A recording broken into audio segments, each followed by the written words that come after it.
He has often been referred to as the godfather of Kenyan politics. I feel very strong and rejuvenated. His decades-long political career has seen him politically sire not one, not two, but numerous political sons and daughters. Widely referred to as Baba, he is no other than ODM party leader Raila Odinga.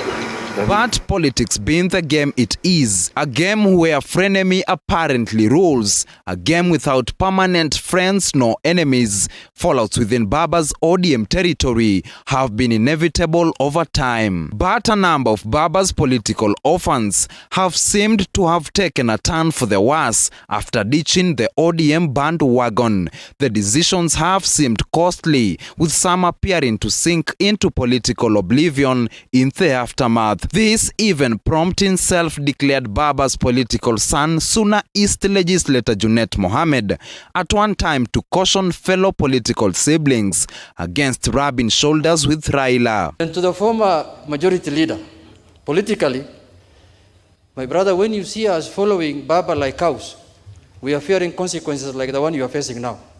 So politics is like that, Mukova. Little is known about the whereabouts of Kisumu pioneer Governor Jack Ranguma.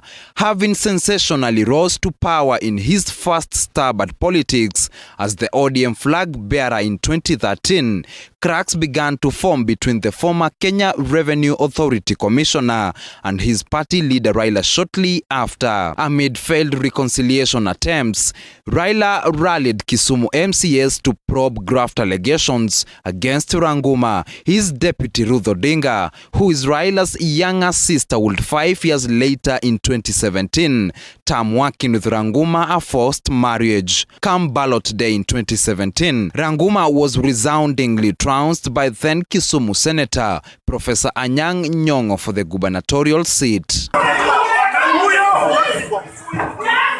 Exit Ranguma, enter former Kisumu County Assembly Speaker Onyango Olo.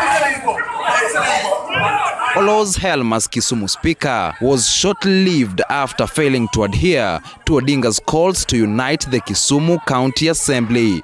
His ouster coming in September last year, and a replacement took over 4 months later to seal his fate. Moja, mbili, tatu.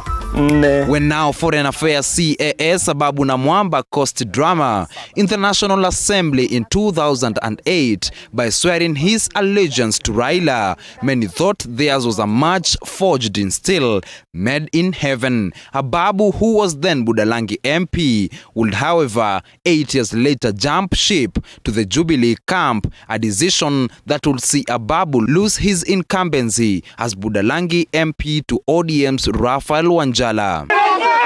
Another casualty of the Baba fallout is the self-declared bullfighter from Ikolomani, Boni Halwale. Prior to the 2017 general elections, Halwale seemed conjoined at the hip with Odinga, but Halwale's decision to rival Raila's preferred choice for the Kakamega gubernatorial seat, incumbent Governor Wycliffe Oparanya, was the beginning of his end. The bullfighter, who has often found ways to court controversy, was dealt a blow on the ballot in the polls later that year and has since switched loyalties to Deputy President William Ruto's camp.